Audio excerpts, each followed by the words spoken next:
너무나 잘 아는 엠마오 도상의 두 제자의 이야기죠.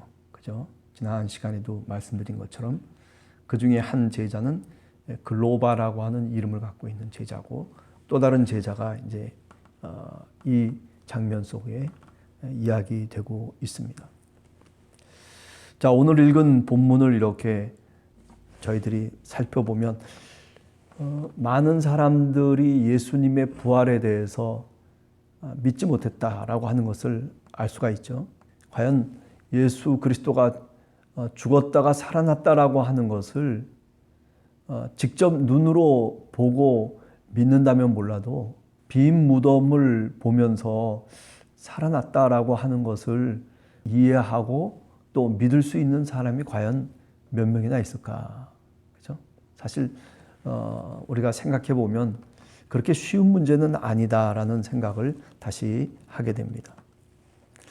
자, 그러면서 24절에 얘기하고 있습니다. 우리와 함께 한 자 중에 두어 사람이 무덤에 가서 과연 여자들이 말한 그 말대로 정말 무덤이 비어 있는 것을 보았다. 그렇지만은 뭐라고 얘기하고 있어요? 예수는 보지 못하였느니라 하거늘.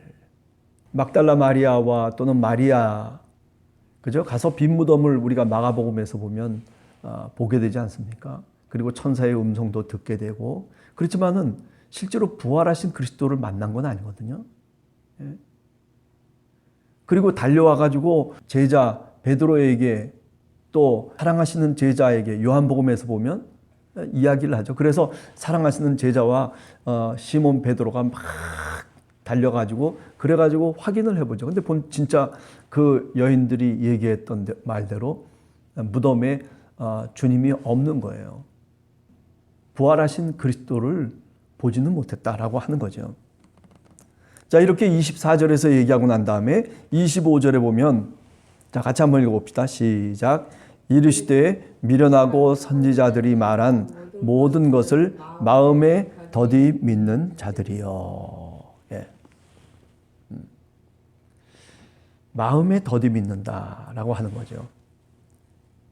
우리가 목회를 이렇게 하다 보면 어떤 분은 그냥 주님이 말씀하신 이 말씀을, 또 성경 말씀을 읽거나 또는 듣거나 해도 그냥 그것이 믿음으로 확 가슴 속에 와닿는 분이 있어요. 또 그런가 하면 어떤 분은 아무리 얘기를 해도 그것이 믿음으로 다시 바꿔지질 않는 경우가 있어요. 말씀은 좋은데 그런데 믿겨지지 않는 거죠. 오늘 여기 얘기합니다. 미련하고 그리고 마음에 더디 믿는 자들이요. 누구의 얘기입니까? 사실 우리 자신들의 얘기예요. 엠마오 도상의 두 제자만 그랬겠습니까? 11제자도 마찬가지고 많은 사람들이 부활의 소식을, 빈 무덤의 소식을 들었음에도 불구하고 그것을 부활 신앙으로 다시 탈바꿈하지 못하고 있는 거예요. 네. 그저 빈 무덤만 있었다라고 하는 그 사실에만 연연하고 있는 것이지, 그렇기 때문에 주님의 말씀을 기억하고, 그죠? 예수 그리스도가 살아 생전에 제자들에게 말씀하셨던 그 말씀을 하나하나 내 마음속에 추려가지고 정리되어져서, 그래서 믿음으로 부활의 신앙으로 다시 바꿔야 된단 말이죠. 그런데 그렇지 못한 거예요. 예. 우리 자신들이 사실 그렇거든요. 우리들도 어떻게 보면 미련한 사람들이죠. 미련하다라고 한 말이 헬라 말로는 노에토이라고 하는 그런 말로 되어 있는데, 이건 뭐냐면 알려고 하지 않는다는 거예요. 네. 주님의 그 어떤 행적과 주님의 말씀과 주님이 걸어가신 그 모든 것들을 가슴속에 품고 사실은 살아가야 됨에도 불구하고, 그런데 중도에서 포기해버리는 거죠. 예수 그리스도가 누구이신지에 대한 그 물음에 대해서 내가 답을 하지 않는 거예요. 네. 미련하다라고 하는 거죠. 알려고 하지 않는다는 거예요. 네. 알려고 하지 않는다. 우리가 성경에 있는 말씀도 우리가 좀 더 알려고 하는 그런 열정이 있어야 돼요. 그런 마음의 뜨거움이 사실은 있어야 되는데 그런데 그게 없는 거죠. 예. 마음에 더디 믿는 자들이여. 우리 자신들이 사실은 이렇게 하나님의 말씀을 더디 믿고 그리고 하나님의 말씀에 대해서 알려고 하지 아니하고 생각 없이 믿기 때문에 우리의 믿음이 확고한 반석 위에 세워지지 못하는 믿음이 될 때가 많다라고 하는 거죠. 예수님이 산상 설교에서 그런 말씀을 하셨잖아요. 그죠? 예. 반석 위에 집을 지어라. 지혜로운 자는 바로 그렇게 살아간다는 거죠. 하나님의 말씀 위에 말하자면 자신의 인생의 집을 짓고 삶의 집을 짓고 살아간다. 그러나 미련한 자는 어떻게 해요? 어리석은 자는 어떻게 해요? 지금 여기서 얘기하는 것처럼 그야말로 모래 위에 집을 싸서 그래서 바람이 불고 비가 내리고 창수가 터지게 되면 어떻게 돼요? 그 집이 와르르 무너져 버리고 만다는 거죠. 그러니까 우리는 모래 위에 쌓는 사람들과 같이 오늘 또 살아가고 있어요. 지금도 예수님의 제자들이 사실은 말씀의 반석 위에 자신들의 믿음을 세웠어야 되는데 그런데 그렇지 못하고 말씀 위에 세우질 못한 거죠.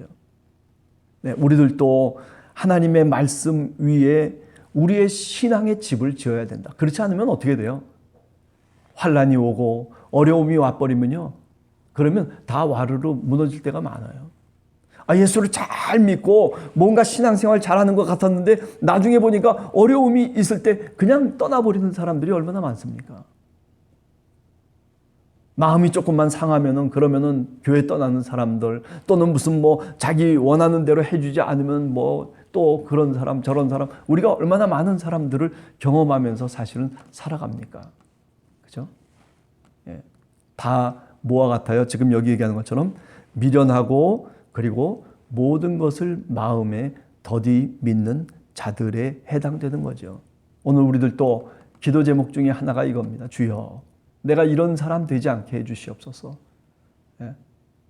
처음과 끝이 정말 주님이 말씀하신 그 말씀대로 말씀 위에 믿음의 집을 지으면서 살아가는 신앙인이 되게 하여 주시옵소서라고 그렇게 기도하는 저와 여러분들이 되시기를 간절히 주님의 이름으로 축원합니다.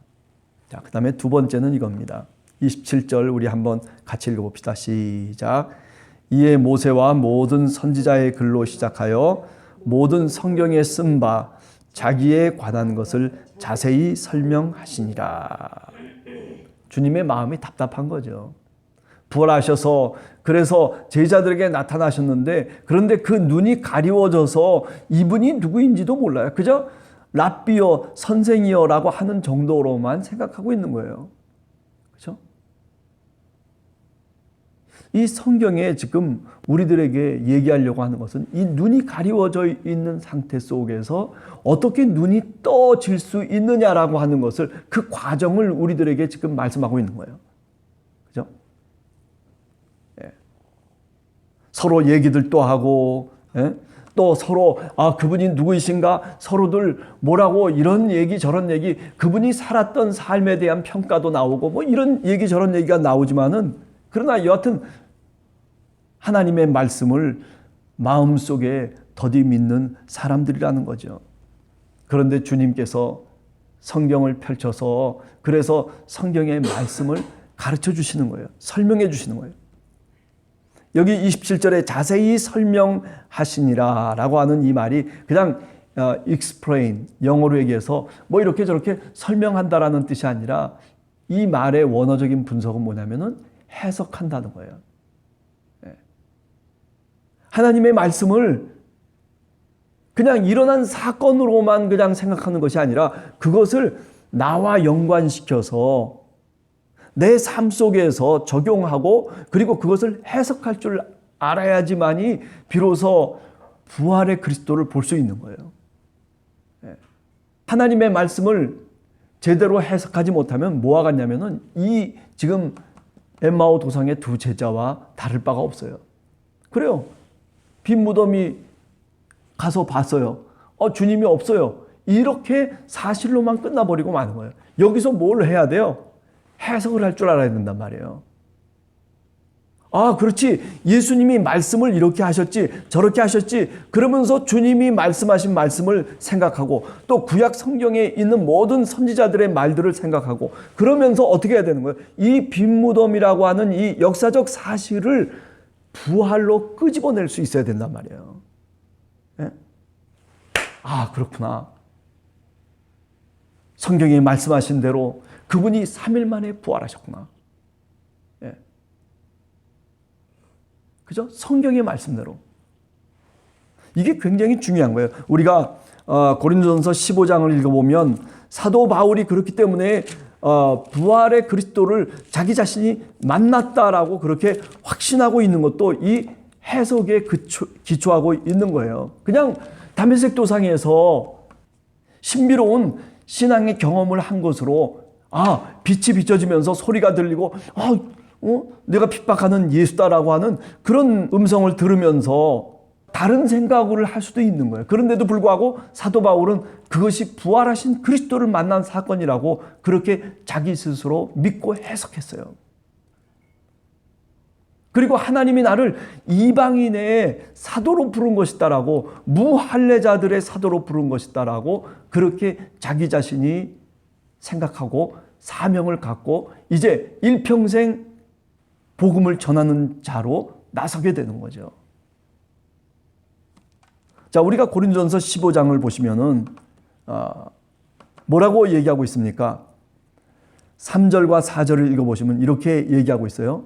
내가 받은 것을 먼저 너희에게 전하였노니 이는 성경대로 그리스도께서 우리 죄를 위하여 죽으시고, 십자가 사건을 해석하고 있는 거예요, 사도 바울이.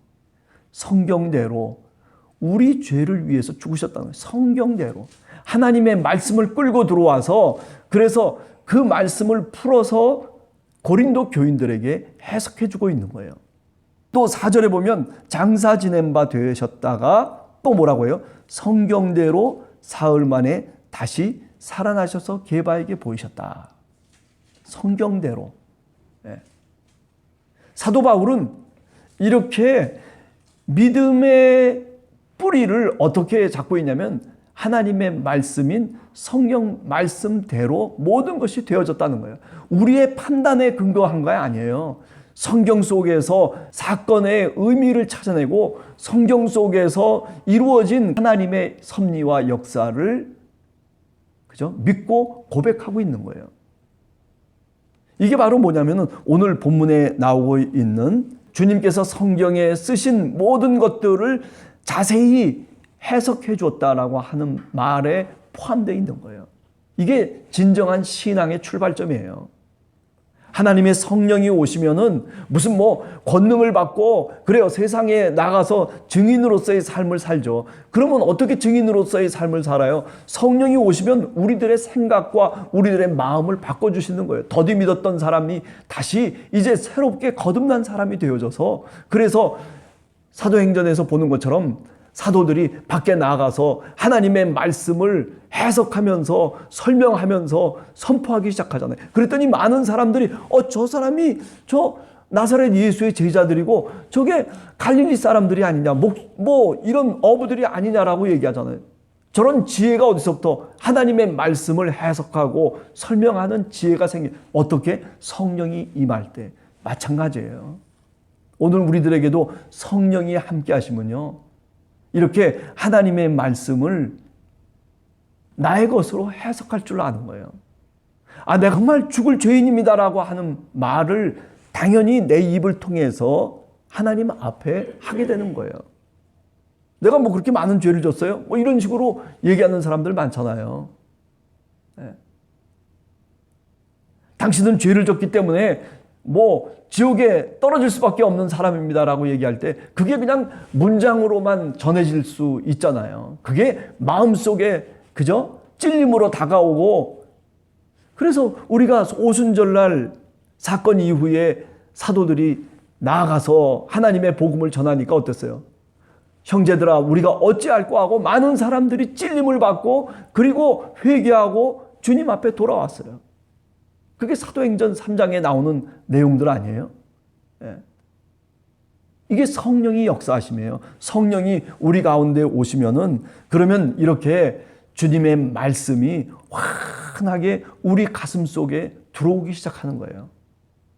그 빛이 우리의 어두운 마음속에 비춰지기 시작하고 그래서 우리가 이제 빛의 사람으로 살아갈 수 있는 길을 열어주시는 거죠. 무덤이 열려서 그래서 주님이 부활하신 것처럼 우리들의 마음과 우리들의 모든 것들이 다 그렇게 메워졌던 그 돌무덤의 문이 열리게 되는 거죠. 이야기를 끝맺겠습니다. 우리들 신앙도 이렇게 그죠?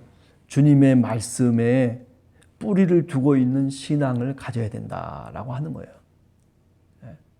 신앙 간증 좋죠. 저 사람 저렇게 은혜 받아서, 또 저 사람은 저렇게 참 믿음의 삶을 잘 살아가고 있어. 많은 이야기들, 또 많은 예화들이 있잖아요. 이 사람이 이렇게 돼가지고 예수를 만나서 이렇게 변화됐습니다. 그리고 저 사람은 저렇게 돼가지고 그래서 고난 속에서도 이렇게 이겨나갈 수 있었습니다. 주님을 믿었기 때문입니다. 이런 남의 얘기들은 많아요. 근데 문제는 뭐냐면 내 이야기가 있느냐는 거예요. 내 신앙의 이야기가 있느냐는 거예요.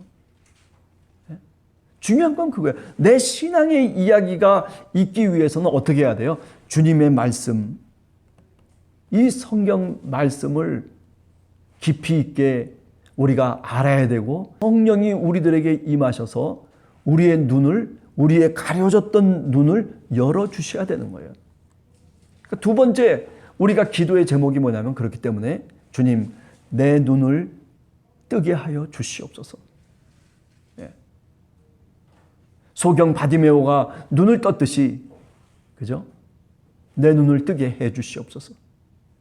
세리 삭개오가 주님이 부르실 때에 주님께 달려 나와서 주님을 영접하듯이 오늘 또 우리를 부르시는 주님의 음성에 나도 그렇게 달려 나가서 영접하게 하여 주시옵소서. 주님이 나와 동행하시고 있는 것을 내가 깨닫고 그리고 주님이 나에게 말씀하시는 것을 풀어서 우리들에게 성경의 말씀을 보라고 말씀하시는, 이해하라고 말씀하시는 그 음성을 들을 수 있는